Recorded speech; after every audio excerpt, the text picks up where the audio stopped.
DreAllDay.com. All right, so we going live again. Right now, we about to talk about just a little bit of an extension. What I'm about to talk about right now, everybody, is yesterday somebody asked me a question about entrepreneurship, like why you got into it, what was your background in it, why did you decide that you wanted to get into entrepreneurship? Because it's absolutely a decision that people had to make. It's a choice that people had to make. All y'all coming in, welcome. This is Dre Baldwin. DreAllDay.com is the website. You can see that in my profile. Kevin J. Brown, what up? How's everybody's afternoon going? So we talking about, this is an extension of that conversation, the stream that I did yesterday. I don't know if y'all can still see it. I think you could probably still watch it if you didn't see it yet. Snort, what's going on? So look, you in this right now, please hit the hearts as many times as possible as we go through this conversation. Swipe to the right, share this on your Twitter feed, share it on your Facebook, however you can share this. If you see somebody next to you playing Words with Friends, tell them to get on Periscope and watch this. What's going on, Coach Kev B? Look. So we're going to talk about the entrepreneur's journey. And the number one thing that you had to understand about the entrepreneurship journey, actually, let me go back a little bit. Yesterday when we was talking about this, somebody just asked me, what got you into it? The first thing that got me into it was just looking at my background, my family background, the background of the people in my environment. I could see that the people that I knew around me, they went to work every day. Everybody went to work, but nobody seemed excited about work. My mom, my dad, my uncles, my cousins, older cousins, my grandma, they would say stuff like, I have to go to work tomorrow, or I got to go to the gig tomorrow. I got to go to my job. And they would say it like, not like they hated it, but they would say it like it's like a necessary evil. Like, I got to go to work. That's just what we adults do. We just go to work. We go to work, and I knew why my parents went to work. I wasn't dumb. I knew they went to work so they can make money. I knew that that's why everybody went to work. You go to work so we can make money, so we can put clothes on your back, so we can put food on the table, so we can pay the bills and keep the lights on, so we can have this house that we live in. I understood that inherently, that's why they went to work, but at the same time, they didn't love going to work. It was like they was just there. They were going to work every day, but they didn't seem too excited. And I'm looking at the situation like this. If it's 24 hours in a day, you got 8 hours of sleep, you got 8 hours of, miscellaneous, do whatever you want. You spend at least 8 hours a day at work. And and then you got to count in an hour to get there and an hour to get back. So you spend more than a third of your life at work, more than half of your waking life at work. Shouldn't you at least enjoy it? Is this what life is supposed to be as an adult? We supposed to go do something forever for the rest of our lives? As far as I could tell, I couldn't see any end point to my parents working. They working. What's going on? Blow bolts from France. Listen, while I was watching my parents go to work every day, I was like, when is the end point of this? Like, do you work to a certain point that you made so much money that you don't have to work anymore? I never heard my parents talk about that. I never heard anybody in my family or anybody in my neighborhood talk about that. So I'm like, when does this end? If everybody's doing something that they don't even really enjoy, when does it end? When do you get to the end point of working? And I realized that for those people that were around me, the family that I grew up around, there was no end point to working. So I couldn't really verbalize it. I didn't understand that there was any alternative, but I was looking around. I would look at TV. Y'all remember the TV show Lifestyles of the Rich and Famous? And it would come on like, when I'm talking about when I'm like 12, 13 years old, I'd be watching TV. MK23 just came in, what's up? I'd be watching TV. Darley 24, what's going on? Dynasty. So look, I'll be watching the Lifestyles of the Rich and Famous. Y'all remember that TV show where you got the guy with that great voice and he's doing a voiceover and they show how these famous people or rich people live so lavishly. They got this big house. This guy got a butler. This how much money he spent on his car, and they got all this fancy stuff. So I knew in some way, shape, or form that there were human beings out there who were the same as the adults in my environment who were living way better. And I know those people didn't hate what they did. It didn't seem like they did. They seemed to always be smiling. They seemed to, with all the stuff that they had, looking at their stuff, their houses, their cars. That's what the TV show was all about. This person got this stuff. This person got that stuff. And that was great. So I still didn't understand how I could get to that or what even those people did to get to where they were. And then another thing that happened was, I forgot what I was going to say. Another thing that happened was, I remember the presidential elections were coming up one year. It might have been 92, like when it was like Bush and who was it? The first George Bush against who was he going against in 92? I forget who he was going against. Don't even matter. First George Bush, no, 92 was Bill Clinton. So it was Bill Clinton against the first George Bush in 1992. And I heard people on the news saying Democrats, Republicans, Democrats, and Republicans. So one day I asked my mom, I said, what are we? Because I knew my mom always voted. We lived across the street from a church, and my mom would always vote at this church every time that there was an election. So I said to my mom, what are we? Are we Democrats or are we Republicans? And my mom said, we're Democrats. So I said, well, why are we Democrats? Because I knew that Bush was a Republican and Clinton was a Democrat. So I was trying to figure out what did they represent. I had no idea. So I said to my mom, why are we Democrats? What makes us a Democrat? And she looked at me, and I'll never forget her saying this. She said, we're Democrats because the Republicans only work for the rich people. And I said, okay. I didn't say anything, but I'm just thinking to myself, okay, so the Republicans work for the rich people. So what's that?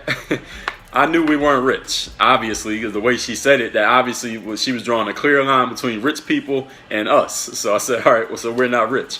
But when I would catch the bus, because we didn't always have a car, I would catch the bus to this mall outside of Philly called Plymouth Meeting Mall. I used to work there. I had jobs there, like the hat store, McDonald's, the movie theater, Friendly's, the restaurant. So I would ride the bus out there, and while I'm riding the bus, it's kind of like through the suburb. And out in those suburbs, I would see golf courses. I would see these big houses with all the grass out in front. I would see these nice cars parked outside of these houses. So I said, I know people live in these houses. And I would see these people. I see people outside on their lawns. I see people with their dogs, little kids playing in the street. And their neighborhoods look completely different from the neighborhood that I was in. So I said, maybe this is how rich people live. They live in these nice neighborhoods. There's no trash in the street. I don't see no drunk people standing on the corner. There's no corner stores selling 40s. There's grass everywhere. All the grass is manicured. The streets are clean. The kids look happy. Look like the kids can run up and down the street without worrying about something happening to them. These people just look happier than the people in my neighborhood. That's just the way it seemed to me. And this is when I'm young, before I really understood what was going on. And the next thing that happened was, eventually when I got into college, I stumbled across the book Rich Dad, Poor Dad that I talked about yesterday. And when I read that book, I started to understand what was going on. That people who end up poor or broke at the end of their lives, they work for money. They trade their time for money. And people who get rich, they create a system or a network or some type of asset that makes money for them without them having to actually do all the physical work. Not to mean that rich people don't work at all, but they work smarter instead of working harder. So they work in a way that they do a certain amount of work for a certain period of time, and then, absolutely wonderful book, darling. And then they work for a certain amount of time on a certain thing. They work very hard, just as hard as people who work a 9 to 5 or whatever employment do. But once that work is done, it's done at a certain point. There's a point where they can say, you know what, my work here is done. Maybe it takes 2 years, maybe it takes 5 years, maybe it takes 20 years. But at some point they can see, all right, my work will be done at this point. Once I do this much, or once I have this many people, or once I create this system, the work's done. And then once they can stop working, but the money keeps coming in because they created a system, whether that be a product that they created, whether it be some type of a product, a service that they put out. Maybe it might be a program that they created, a book that they wrote. Maybe they record themselves doing something and they able to sell it over and over again. Maybe they build a network of people who are also trying to do the same thing. When those people work, they actually make money off the efforts of those people. And that can be, again, you got a couple different ways you can do that. You can start your own company and hire a whole bunch of employees. You can be the owner, like the CEO, hire somebody to run the day-to-day operations and remove yourself from the equation. Those people are working, you're making money because you're the owner of the company. You're the one signing the checks. For people who don't have the opportunity to do that, maybe you don't have a whole lot of money or time to invest, you could do something like an MLM company. And it's the same way. You're building a network. Other people are working. They're producing money. You're getting paid off it. So I realized when I read Rich Dad, Poor Dad, he talked about all this stuff. I said, you know what, that's the kind of way that I want to make money. But I still didn't know how I was actually going to do it. I didn't know how to find things. And mind you, this is like early 2000s. So the internet was not then what it is now. So you couldn't just go find information whenever you felt like it. I mean, you could look, but it wasn't always there. And we didn't know that the internet was going to become what it became. So back then, if you wanted information, you had to either go ask somebody you knew who was a teacher or a parent. And I found out in due time that those weren't the people I should be asking. Or you can go to the library and go, check out one of those dusty ass books and figure out if the information was in one of those books. Come to find out, the information was in those books, but you had to know which books to look for. And who would tell you which books to look for? The librarian, your parents, your teachers. Those people didn't have the information because they didn't have the life that I was looking for. I didn't know that they didn't have the information back then, though. So I was kind of lost. You know, I was thinking maybe I'm gonna have to go into the workforce. I mean, I was fortunate enough to go into professional sports, but professional sports is still employment. A lot of people don't understand it. You're still being employed. You might be well paid. You might have a great lifestyle. You're doing the thing that you love to do, but you are still employed. And at some point, you got to own something. Solutions Turk, what's going on? It's been a minute. I called you last week, man. Hit me up. But anyway, what I was saying was I realized that I needed to get information from different people. Once I started reading Robert Kiyosaki, I said, you know what, I can just read books. There are people out there writing books who know about this stuff, and I started looking up Robert Kiyosaki, like his videos online and things like that. I saw all his videos, and he talked about the treadmill analogy. The treadmill analogy is real simple. So y'all think about this and think of it if you or anybody that you know, maybe your parents, maybe somebody on your block, maybe somebody in your family. So you get out of college or whatever, you go get a job. You get a job, you get a nice job. Let's say you make, let's just hypothetical numbers, say you make $30,000 a year. You get yourself a nice car, you get yourself an apartment, you good. So you start working. So 5 years later, you decide you want a raise. They give you a raise, so let's say $45,000 a year. And when your money goes up, when you start making more money, and I saw this in my family growing up, this is what happens. When people start making more money, they don't just live the same way and just put the extra money away. They don't do that. They don't invest it into a business. They don't go invest it into stocks and bonds. They don't go save it nowhere. All they do is step up their life. Exactly. That's just what Boston Baller said. You start spending more money. So they step their life up to meet what their income is. So when you go from making 30 to making 45, what do people do? You get a nicer apartment, you move to a nicer neighborhood, you get a nicer car, you buy some nicer clothes, you start eating at nicer restaurants, you start buying your kids, instead of buying the $60 sneakers, now you can buy them the $85 sneakers. And I saw this happen with my family as I'm growing up. As my parents started to make more money, I didn't know how much money they made, but I could see, let's put it this way. I knew when my parents were doing well with money, and I knew that when they weren't doing well. Because when they were doing well, my parents would come to me and say, they would give me extra than what they normally gave me. So if my parents gave me, hypothetically, let's say they gave me $20 a week. When they was doing well with money, they might give me $50 or $100 for no reason. I didn't ask for it. I didn't do anything to earn it, but they would just give me extra money just because. Like, hey, you want a pair of sneakers? Hey, let's go shopping and get you some clothes. They would just come out of nowhere and just offer to buy me something that I wasn't even asking for. And that's how I knew that they were doing well with money. When I knew my parents weren't doing well with money was when I might ask my mom and my dad, hey, can we buy, we be at the grocery store together. Hey, can we get these potato chips or this box of cereal? Or, hey, I want to get a pair of sneakers from the mall or something like that, and I would get a look. Or I would just feel their energy and their response that said, you know what, you shouldn't be asking for that right now, for whatever reason. I didn't understand it exactly then, but I understand it now looking back. I knew when my parents were doing good, and I knew when they weren't doing good, because their energy would change. Their energy would change on a day-to-day basis based on how things were going financially. And again, I didn't even know how much they were making, but I could just feel the energy. I hope some of y'all can relate to that if you come from kind of background that I come from. So as that continued to go on, I read the books. I realized that I could read these books and get this information. Robert Kiyosaki, that's the thing, the treadmill. So when you step up to $45,000 a year, you get a nicer crib, nicer car, nicer clothes. You start eating in better places. And that what happens. So now your lifestyle is matching how much money you're making. So when you're making that $30,000, it's like you're on a treadmill and you're walking. Y'all know what a treadmill is, right? So you're walking on that treadmill. Once you start making 45, now you start to do a little bit of a jog on the treadmill. You ever be on a treadmill and when it first starts, it's at like 0.5 miles per hour, and you just walking and you just put your finger on the speed button and you just hold it till it starts going faster. Then it gets to maybe like 3.5, 3.8. You gotta jog a little bit, and then when it gets, now I'm gonna tell you what happens next. So you working there, you make 45, and let's say somebody at another company offers you a better position. They like, oh, you only making 45. Listen, you can do the exact same work. Come to my company, I give you 65. So you go to this other company, they give you 65. Now, mind you, these are years going on in your life. So you might have been 21, 27. Let's say you 30 years old. Somebody offered you 65. Now you doing your thing, right? You living large. You doing, and I'm gonna tell y'all a story that makes me laugh to this day. So now you're making 65, right? So you're making 65, and what happens? Now the treadmill is going at about, let's say about 4.5 to 5.0 miles per hour. So now you actually running. Now you're running on that treadmill. Why am I saying it's a treadmill? This is actually all from Robert Kiyosaki. He got a video on this you can find on YouTube right now. And he says, the more money that you make, every time you step up your lifestyle, now you just got to run faster on that treadmill, which means you got to keep working in order to keep up your lifestyle. So what do you do then? After you start making 65, now you get a nicer place. Maybe you even get a house. Maybe you put a down payment on a house. Now you got a mortgage that you got to pay every month. So it's still like you renting, because you still got to pay the mortgage every single month while you have the down payment on this house. You get yourself a nicer car with a higher car note. Now you buy your kids nicer stuff. You go eat at nicer restaurants, you looking around at your environment and what other people are doing. Now you want to keep your stuff up. Yes, solutions. I'm talking about Rich Dad Poor Dad. So now you want to keep up. Keeping up with the Joneses is what they say. And I know most people, when they hear that, when we talk about keeping up with the Joneses, most people say, "No, I don't need to do that. I don't care what other people is doing." But the power, the influence of the environment that you're in is very strong. So when you're in a neighborhood where everybody got a certain level of car, everybody got a $35,000 car, and you got a $20,000 car, you want to think, maybe I need to get a $35,000 just so I can fit in this group. And that's how most people think. I'm not saying y'all, but that's how most people think. So next thing, then you get, and as you get more money, Robert Kiyosaki talks about this on the treadmill, you start running faster and faster on the treadmill, because every time people make more money, all they do is step up their lifestyle. And this happens with entrepreneurs and with people who work in employment.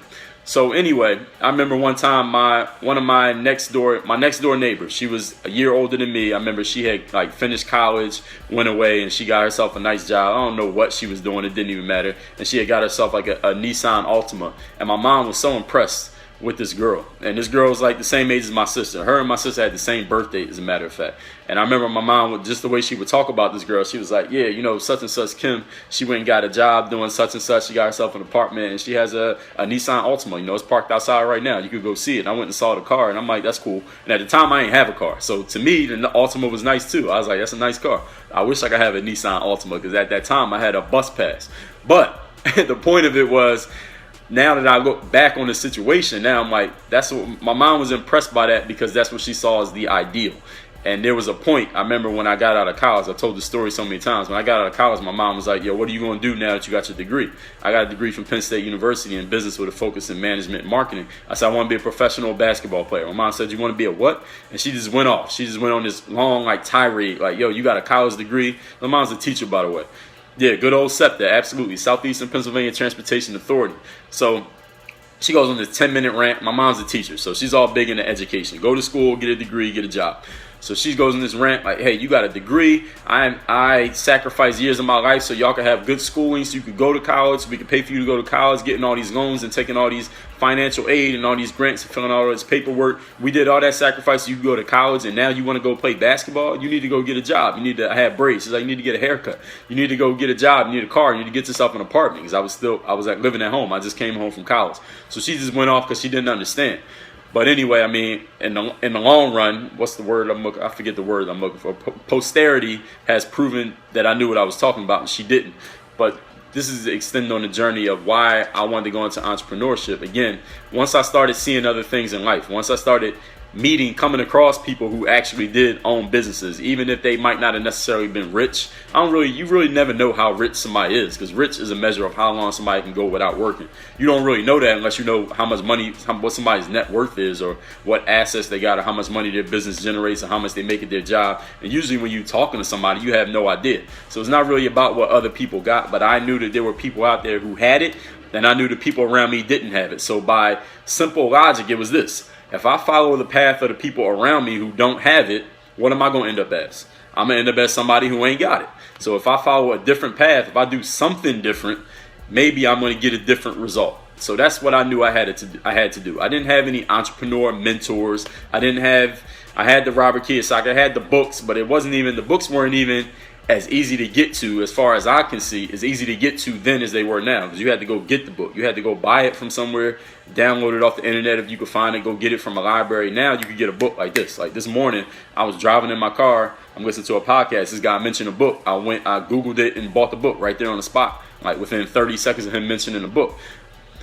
The information wasn't as available then, but I just knew I needed to do something different if I wanted to get something different. So that's what really got me into looking into entrepreneurship, but I still had to figure it out. All the information that's available now wasn't as simple back then. I had to go through some trial and error. I had to try some things out that didn't work. I had to try some ideas that didn't work. I had to search for the information until I eventually got it, because I was surrounded by people who did not understand this or didn't care to understand it. And the thing is about entrepreneurship, the reason I titled the scope what I titled it, is understanding this is not for everybody. The journey of entrepreneurship is not for everybody. There's one thing you got to understand about entrepreneurship. You're going to deal with a hell of a lot of uncertainty. And most people can't deal with uncertainty. Or they do deal with it, but they deal with it very poorly. Uncertainty is when you don't know when your next check is coming. You don't know when your next check is coming. You don't know how much it's going to be for, and you don't know how you're going to make ends meet between now and that next check. See, people get this idea. This is the thing that a lot of people think about entrepreneurship. They think when somebody says they're an entrepreneur, back when I was growing up, when somebody said they were an entrepreneur, I just had this grand vision of this rich person with a maid and a butler and a limousine, and they didn't have to do any work, and they had this big house with a Doberman standing out front, and somebody who opened the door for you when you walked in with 20-foot high ceilings with a chandelier hanging from it. That's what I thought entrepreneur meant. All right, and that's not really what entrepreneur means. All right, I thought entrepreneur just meant rich. That's not what entrepreneur means. Entrepreneur, by definition, is a person who starts their own enterprise while assuming some risk. That's what an entrepreneur does. An entrepreneur assumes risk. So if whatever you're doing right now, you're not taking on any risk, you're not an entrepreneur. Entrepreneur always takes on risk. And why entrepreneurship is an opportunity for a whole bunch of people is because most people are afraid of risk.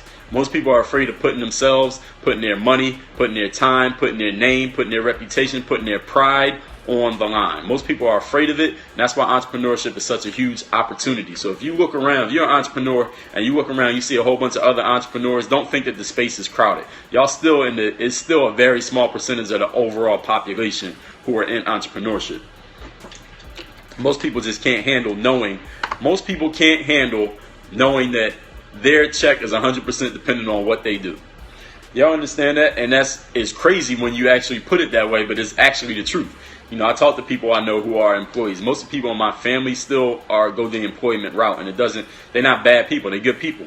But they'll say something like, listen, I like to know where my check's coming from. You know, I like to have a steady job. I need to know when my check is coming in every month. That's usually what people say to me when they say that's why they want to work at a job. I want to know when my check's coming in every month. And usually this conversation, that question comes after I'm asking them like, hey, whatever it is you're doing for a living, did you know, is that something that you always wanted to do? And they'll say something like, no, it's not what I always wanted to do. Even if I'm just talking to some random person, they'll say something like that. Hey, absolutely, Solution Church, you're right about that, and I'm going to mention that. They'll say, no, that's not what I always wanted to do. So I say, well, why are you doing it? And usually they'll say something like, you know, it's a check, it pays me. Or they'll tell me what they're working on the side. Like, hey, I'm trying to go back to school. I was talking to this dude in like a T-Mobile store last week. He's like, yeah, I'm trying to go back to school. You know, I got to save up money. They kicked me out because I didn't pay my tuition. You know, I'm saving up my money, this, that, and the third. Maybe I'll go back next year. Or, you know, I played this sport and I got injured, and maybe I want to start up this, and maybe I want to start up that. Usually when I'm talking to people, they tell me all their ideas. And I just did a video on the law of depreciating ideas. When I'm talking to people who are not doing what they really always knew they wanted to do, they tell me about all their ideas, but nothing that they actually doing. So anyway, the thing I'm saying is entrepreneur's journey is not for everybody. Is because most people can't handle the risk of knowing that their success or their failure is 100% dependent on them. When I found out that I could be in a situation where my success or failure was 100% dependent on me, I got excited. I was like, what?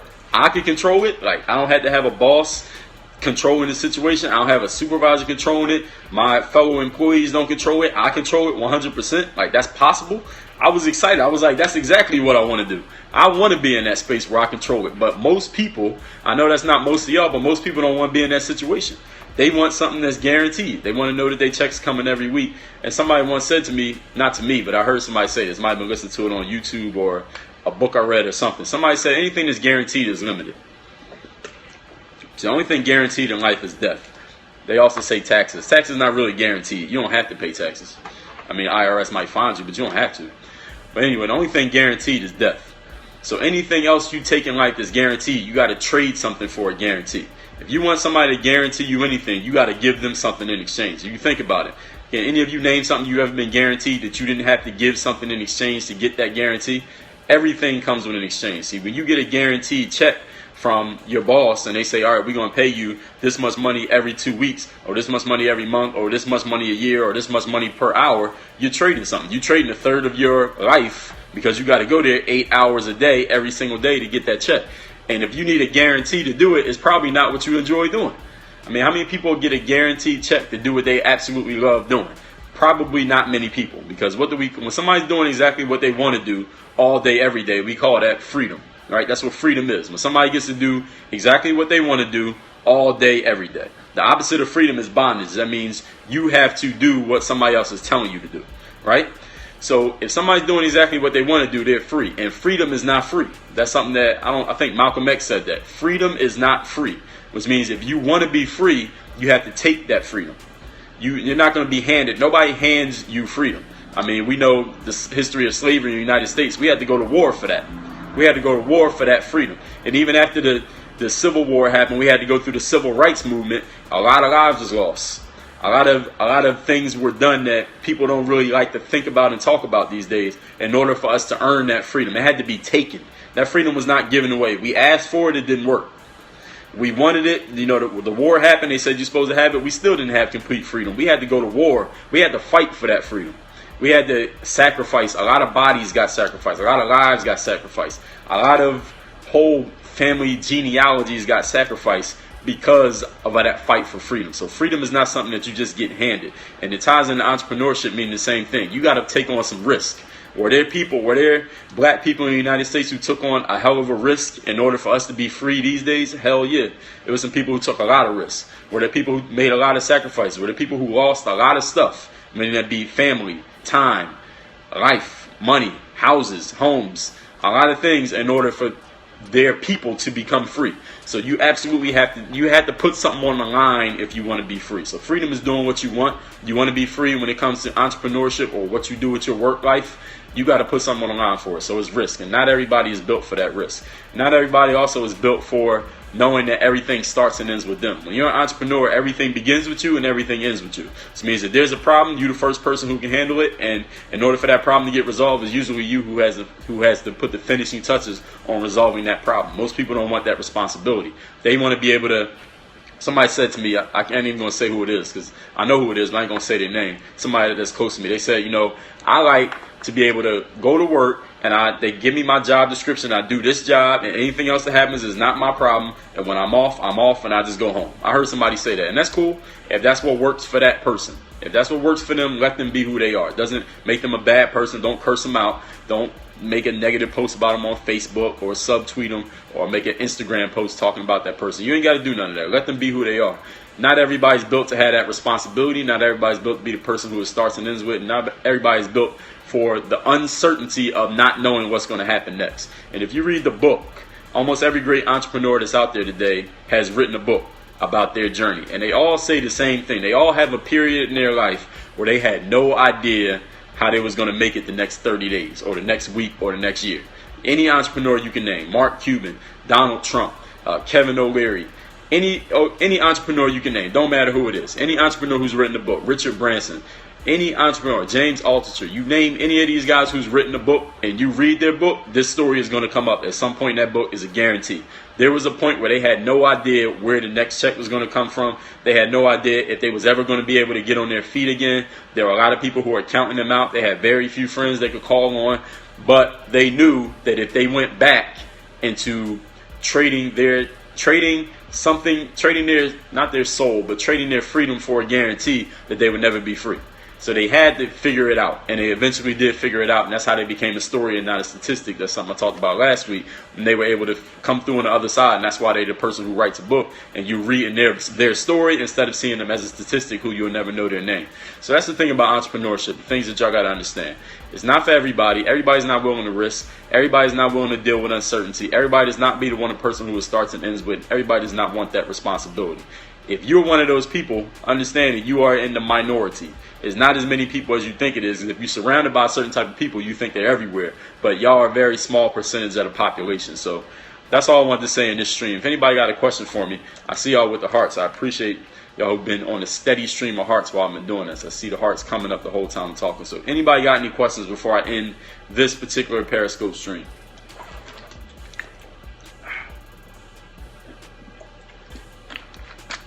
I'm going to give it 10 seconds. I think there's a lag time here with the comments and the actual posting of the comments. Anybody have a question? I will count down from 10. 9. Man, was I just that thorough? But I know I'm talking to the choir right now. I know a lot of you understand this. Some of you may not. Some of you just taking in the information. I appreciate it. Yeah, the fear of stepping out. Fear. Uncertainty is fear. Absolutely. Comfortable being uncomfortable. Absolutely. Absolutely.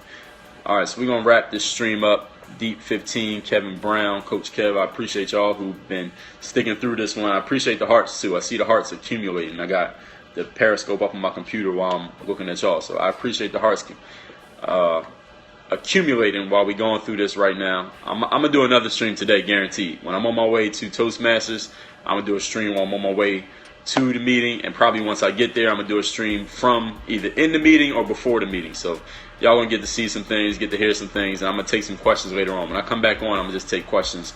And if somebody hit me with a good question, you get me talking about something. So think about what your question might be. I will be back. James Bueno, what's up? You missed this one, catch the next one. Work on your game. Dre all day. Thanks for checking out this video. Make sure you follow all my top content up here. Follow me on all your favorite social networks right over here. And make sure you are subscribed to catch all the new content I put on this channel every single day.